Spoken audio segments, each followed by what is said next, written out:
Proclama del 1 de mayo de 2025 a los trabajadores y al pueblo de México.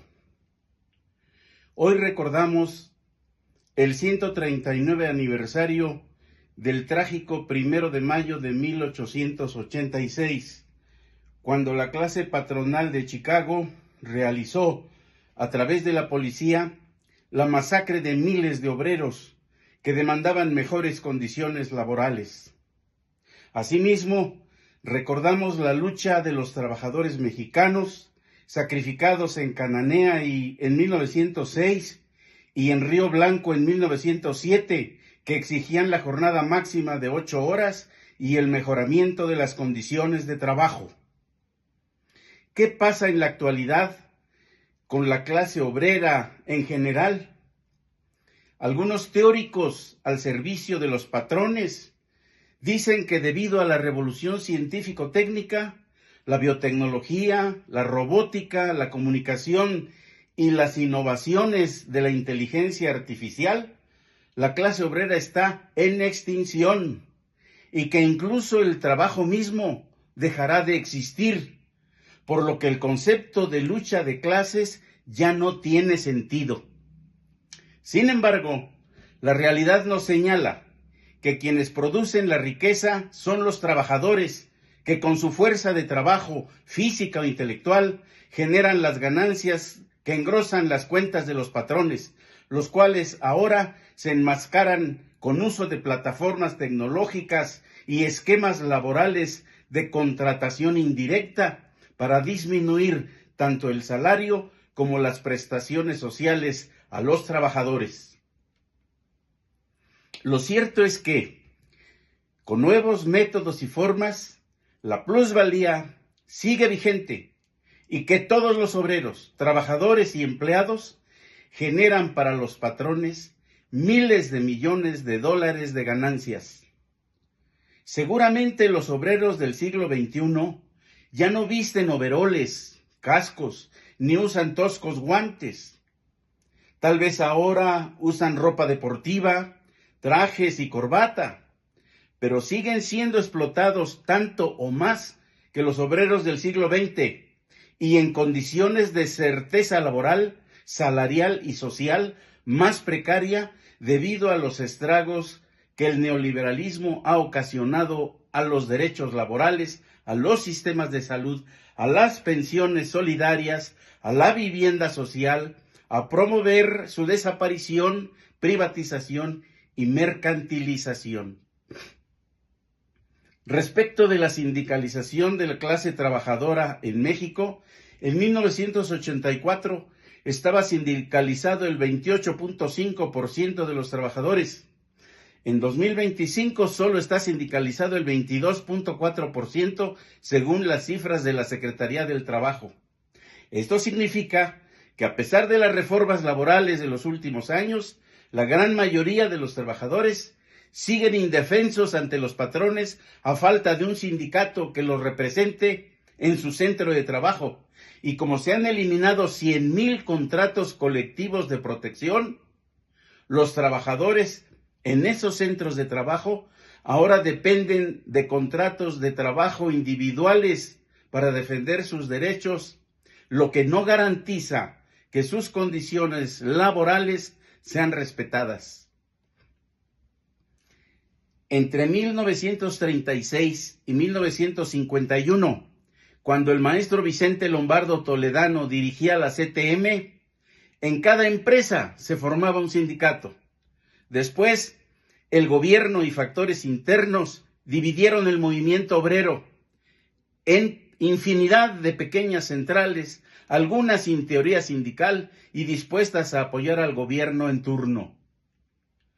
La realidad hoy es que, siendo cierto que con el triunfo de las fuerzas progresistas en 2018 se ha avanzado, que ha disminuido el outsourcing y que se han aumentado los salarios mínimos, la verdad es que las condiciones de los trabajadores siguen siendo de carencias y de miseria, y que, si en el discurso oficial se dicen muchas frases, en la práctica se beneficia a los patrones y se margina a los trabajadores. Por ejemplo, es inadmisible la excelente relación del gobierno con el sector agiotista de los banqueros, casi todos extranjeros, si la comparamos con la marginación de obreros y sus sindicatos. Además, está intacta la medida patronal de limitar a un solo año el pago de salarios caídos. Sigue vigente el despido a juicio del patrón. No se han elevado los salarios contractuales y los profesionales. Continúa vigente la medida de la llamada flexibilización laboral que apoya al patrón. En una empresa, por ejemplo, puede haber varios sindicatos para romper la unidad obrera. Más aún, durante el neoliberalismo, los contratos de aprendizaje eran pagados por los patrones. Hoy la llamada 4T ayuda a los patrones pagando 25,000 millones de pesos del programa Jóvenes Construyendo el Futuro. A la mujer obrera se le sigue discriminando con sueldos menores que los que son destinados a los varones, además de ser sometida al acoso de ciertos patrones. El gobierno decidió que en ciertas condiciones los pensionados paguen el impuesto sobre la renta y la Secretaría del Trabajo y Previsión Social trabaja con mayor eficacia para los patrones y omite las necesidades de la clase trabajadora.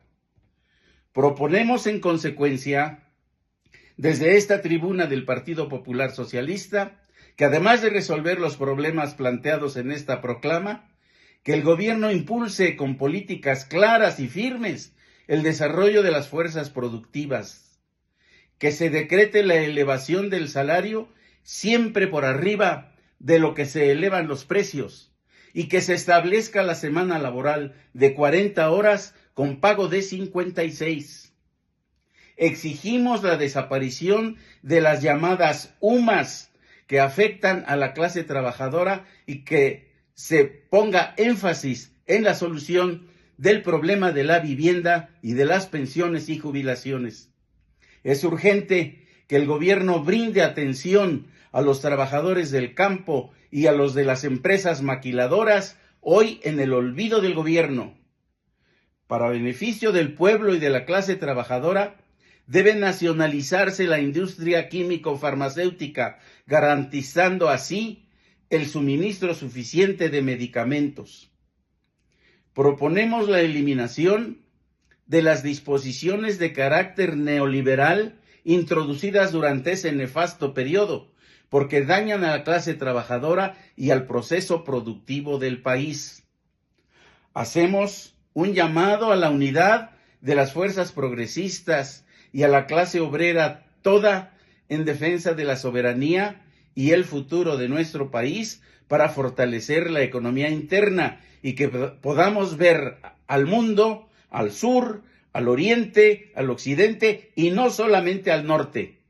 Finalmente, planteamos la exigencia de modificar la legislación laboral para favorecer la organización de los trabajadores en sindicatos, federaciones y confederaciones. El Partido Popular Socialista afirma en este llamamiento que la principal tarea del movimiento obrero hoy es forjar su unidad, porque es la mejor forma de enfrentar la política patronal que solo pretende el máximo de lucro en detrimento del bienestar de los trabajadores y de sus familias. ¡Viva la clase obrera! ¡Vivan los trabajadores de México!